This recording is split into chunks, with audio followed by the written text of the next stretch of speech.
Right, good. Good afternoon, everybody, and thank you for attending the meeting this afternoon so quickly after the HASC committee meeting, which has just finished.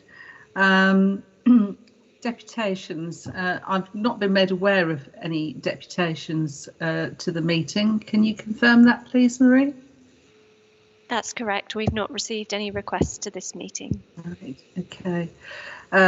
Moving on to agenda item 1, the 2021-2022 revenue budget for public health, to consider the report. Dave, are you going to lead the presentation on this, please? Yes, of course I will. Thank you. Bearing in mind the briefing and the HASC just a moment or two ago, can I just ask how much detail you'd like me to go into within this report? If you keep it brief, that'd be fine, thank you. Okay. So the purpose of this report is to agree with public health. Can I just interrupt you there? There are a couple of comments on in the report, so if there's anything more to add, then I'll bring that out then. So if you just keep your comments brief at this stage, thank you. Madam Chairman, at this stage, yes, Councillor do you know how many members of the public are enjoying the webcast? Because if there are none at all, then it can be quite abbreviated, given that we're all fresh from items 11 and 12 of the HASC. Yes, not sure fresh word that I would have used, but are there any members of the public watching us? I don't have that information, I'm afraid. Right. Oh, we'll assume that there are. Yes, you'll have to assume that there are. Yes. Okay, Dave, over to you. Thank you. Oh. I'll sneak a quick drink in there. Okay, so the purpose of the report is to agree the public health budget for the year 21-22 and to note the revised budget for 2021. Both of those will be submitted to Cabinet and Council in February for final approval. So what I'll summarise in respect to the public health budget is that it's set at 52,348,000 for the year 21-22, which is in line with the grant that we've received, the ring-fenced public health grant that we've received for 2021. We've been notified as part of the spending round that the grant will be maintained, but we have no further detail at this point in time what exactly that entails. So that could, as I highlighted earlier on, that could entail a cash level being maintained, or could entail being maintained in real terms, which would mean that an inflationary allowance put onto the budget. Until that is confirmed, we obviously can't amend that public health budget.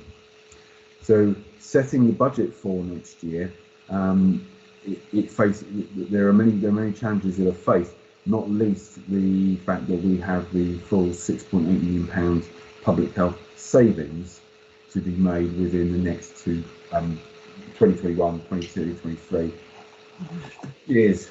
That challenge is something that obviously I appreciate the department is working hard to remedy. What I can confirm is that the savings that were planned to be made from the year 2021 have been achieved in full, and we are well on the way to achieving most of the savings that were planned in 21-22. So therefore, but any shortfall would need to come from the public health reserve on a one-off basis from the planned activity.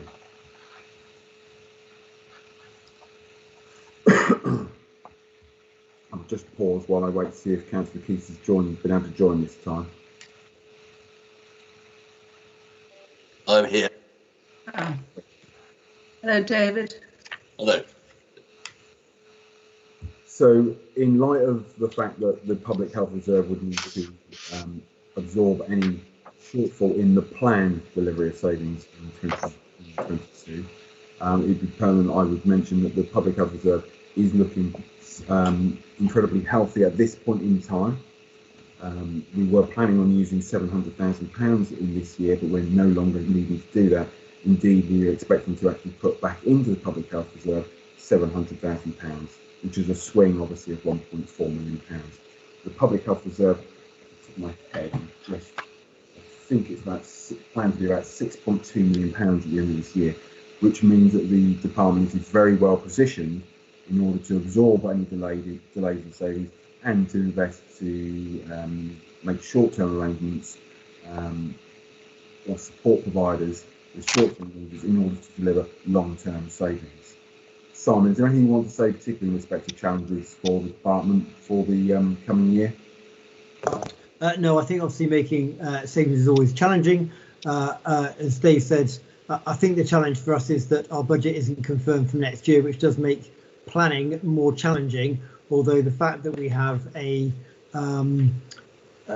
good reserve, for a better word, does help us to manage that in a better way than if we didn't. But it isn't easy without knowing how the government will fund public health. Makes our job an awful lot harder. Okay, before I make comment, Councillor Huckstep and Councillor Keys, do you have anything to say or to add following this morning's meeting? No, I don't think so. Not from me. No. No, I don't, Madam Chairman. You saw the results of the vote, so the paper is accepted. The abstentions were not really concerned with the subject of the paper, but of the subject of government action. Yes, well, I was pleased to see that your committee supported the recommendations and with no one disagreeing with the recommendations. Yes. So that was pleased to see. I was pleased to see that. The comments I would like to make, you've already alluded to, Dave and Simon, in that we still don't know what the public health grant is going to be. Last year we didn't find out until after the budget was set.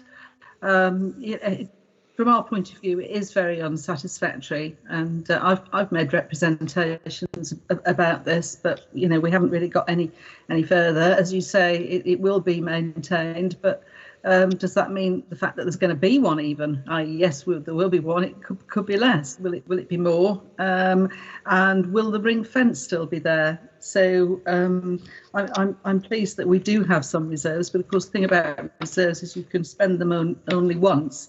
It doesn't help us with our budget setting when we're trying to make a real difference to public health outcomes in Hampshire.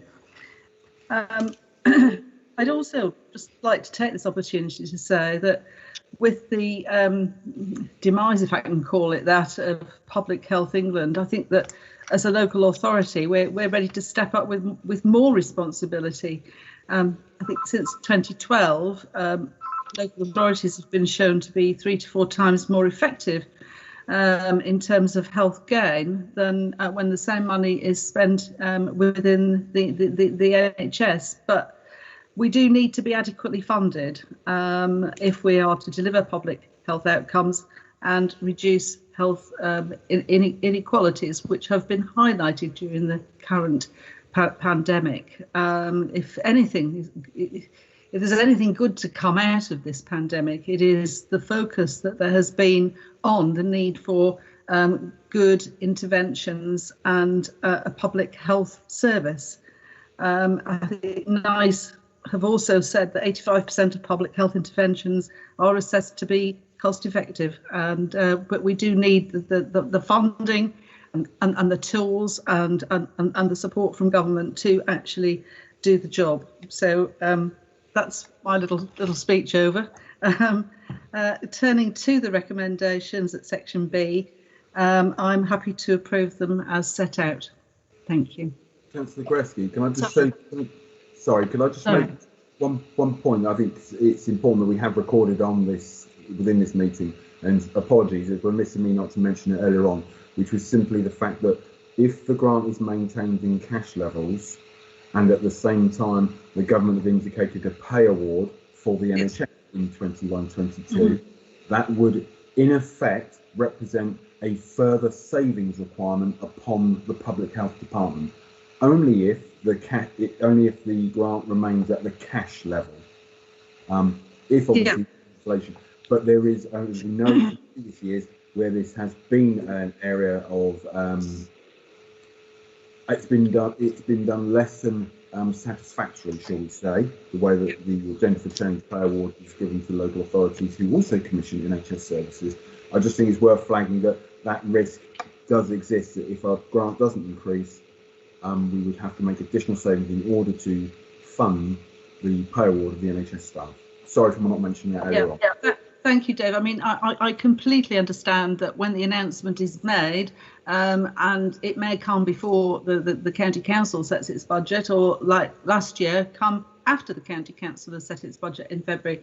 At such time, we will have to revisit the budget and make whatever tweaks are necessary. But all I can do today is, accept the paper that you've prepared as best you can on the information that you have available, and approve it. Otherwise, we're sort of stuck in limbo. So that's what we will approve for now. Simon, you wanted to add something, I thought. No, that's really helpful. Dave's highlighted the budget position. I think this paper does need to be seen slightly alongside the strategy paper that we're developing for Cabinet, because actually that shows the work that's done with the budget, and this is just one side of the whole story. Yeah. But you're absolutely right, it's going to be a challenge if we don't have that money. Yeah. Okay, right. Thank you, everybody. I had to just dive off to take a phone call, believe it or not. It was my COVID vaccination appointment.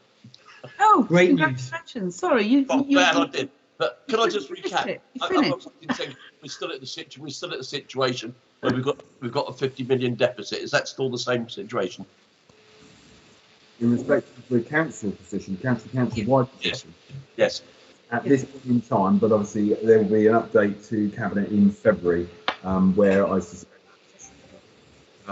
change. Inevitably, it will change, and my inside knowledge would indicate that it's likely to be less bad, but I can't put any quantification on that at this point. But that's not a 50 million deficit in public health. But that's not. It's just a. No, it's not. Less bad or not as worse. Right. Well, it's sort of going in the right direction from the whole county council position, but way to go yet. Right. And any more for any more?